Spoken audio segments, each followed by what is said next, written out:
त्र्यंबके गौरी नारायणी नमस्ते प्रियात्मन्यः ओम केशवाय नमः ओम नारायणाय नमः ओम माधवाय नमः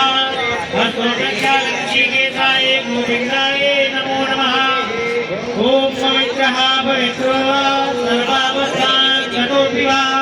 यस्मरे कुण्डलीकाक्षाभ्यन्तराग्ने ओम पुण्डेकाक्षा पुनादोक्तेकाक्षा पुनाद पुण्डलीकाक्षा